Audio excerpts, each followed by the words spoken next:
This guy is genuinely one of my very favorites. Super cool dude. Everybody please give it up for Dominic Houghton. Yeah, Dominic! Jesus. I have a sip, yes. Yes, I'll admit that. How's you everybody doing tonight? You guys doing good? Yeah. I'm doing shitty, thank you for asking. Thank you. No, I'm sad the kids left because I work with kids. I work in an after school program. So I'm constantly giving kids to their parents and watching people who don't know how to interact with kids because they have kids. Literally, this kid walks out of the after school program with a toy with like long arms, and the parent looks at their child and says, "Wow, that looks like it can fit around your neck." The parent literally said, like, "That looks like you could choke on it." Like literally, it's a choke. Like he literally said, like, "That's a choking hazard" to his child. I thought it was fucking hilarious. And the parent looked at me like I was crazy for laughing in their fucking face the entire time. I'm a woke white guy. Hold the applause. Nobody applaud yet. You know, I'll take autographs after the show. Yes, woke white guy. I'm really, really woke, but I'm not that woke because I was on an Instagram the other day and it was a really like leftist Instagram. You know, something like leftist cuck propaganda. You know how it is.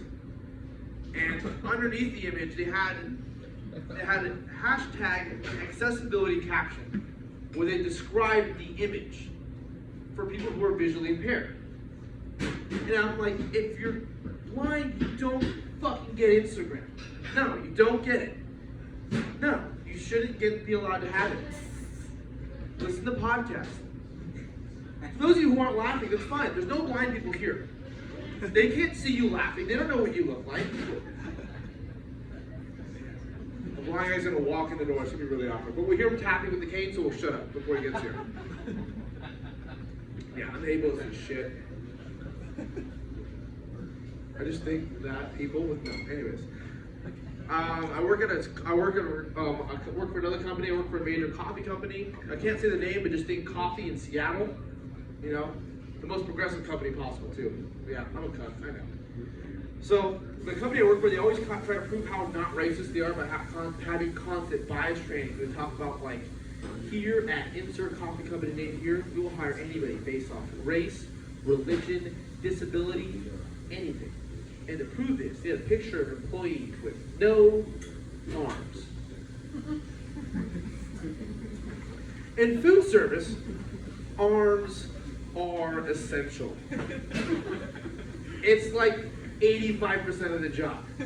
Like, could you imagine having a coworker with no arms? You'd fuck that up all the time. You'd say something off-color shit, or you'd piss them off. You'd be like, "Hey, Deborah, could you hand me..." I'm sorry, I forgot you don't have arms. "Hey, could you just grab..." I'm really sorry about that. I didn't mean that. Yeah, you'd be getting called into HR all the time. Yeah, I like that joke. That's a good joke. I have to perform at a show later this month, and my boss is going to be there. So I'm going to say that joke now, before I get in trouble. Let's see what else I had COVID this year. Yeah, I had COVID this year, which, you know, 2022 has been off to a weird start. I had COVID. We lost some greats. We lost Betty White. We lost we lost Bob Saget. Different joke about another celebrity. We lost Bob Saget. We lost Betty White. We lost the sexy green M&M. She's gone, right? R.I.P. R.I.P. Eminem said, "We want M&Ms for a more progressive world." And I'm like, why? No, they're candy. They don't have to be progressive. Also, why are we sexualizing her in the first place? Who's the weirdo? Said, "Yeah, we're gonna give her boots. We're gonna give her less the eyes." Like, okay, Dale, you need to calm the fuck down.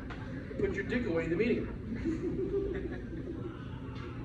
But also, I'm mad they desexualized her. I'm trying to jack off during the Super Bowl. What am I gonna jack off to now? Tom Brady's not there. I love this joke last month. Joe Burrow's cute, but he's not that cute. He's not Tom Brady. He's not GOAT status yet. He's getting there.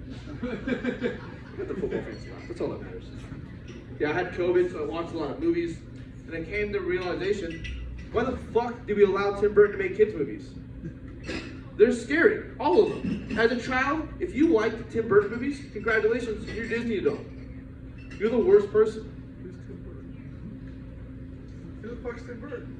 Oh, yeah. Okay. Nightmare Before Christmas. The Batman That movie '89. sucked. Never What? saw that. I'm not gonna talk to you. Anyways, this is for everybody else who had a childhood and enjoys Christmas joy and Halloween at the same time. Tim Burton is the shit. Okay, anyways, he's also a scary motherfucker. He makes a lot of kids movies, which is weird. He should be called, his middle name I think is Stop Motion or Nightmare, one of the two. I'm more frustrated with you more than anything. Anyways, if you liked Tim Burton as a kid, congratulations, you're a Disney adult now. Every Disney adult, and Disney adults are people who love Disneyland as adults. Did you put your hand up as like you're one? Oh, no. No, you're just stretching? Okay, like in class, like I don't know, like How convenient. No, it's getting more convenient. Every Disney adult is either a fat Mexican or a former emo kid. I love Disneyland too. I will say I am a recovering Disney adult. I have not been to Disneyland in 2 years. I'm clean. 2 years clean for Disneyland. I do have Disney Plus, which means I'm like California sober. I love Disneyland. Disneyland's my favorite place. My favorite thing about Disneyland is they have like Disneyland purists. That people who think that the park should not be changed at all since Walt's original vision. They think it should stay like blatantly racist instead of cellular racist like it is now. It's racist. They have a ride called Splash Mountain, which is based on a movie that's so racist you cannot see this movie anymore. You can't see racist movie. For a racist movie, The Ride has a 115-minute wait in July. That's fucked up. They're changing it. They are changing it to something less racist. Changing it to the first Black Disney princess movie. They're giving her a ride, which is great, awesome. But Disney does this thing whenever they have a black character in their movies, where they're not black the entire movie. They're black the first 15 minutes and the last 5 minutes. Like just enough black person on screen for the trailer. As if Disney's like, don't worry, white people. They're gonna be black for just a little bit. You won't just stare at a black person the whole time, we promise. I just ruined Princess and the Frog for all of you. We'll never watch that movie the same way again. Or Soul. Soul's great. Soul made me cry. It's good. You should check it out. It's got Jamie Foxx, Tina Fey. It's great.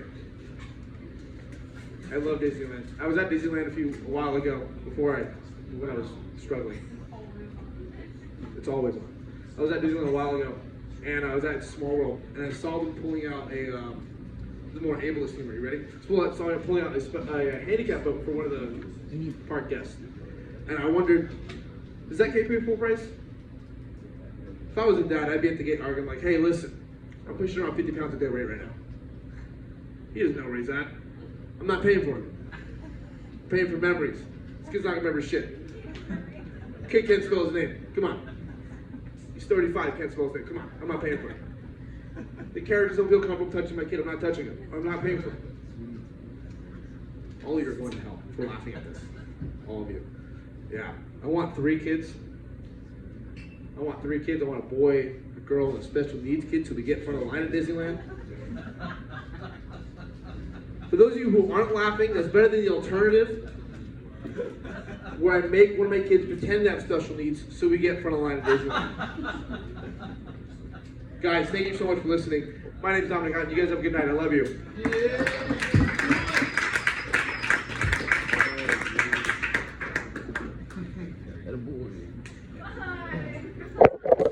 One more time for Dominic Houghton.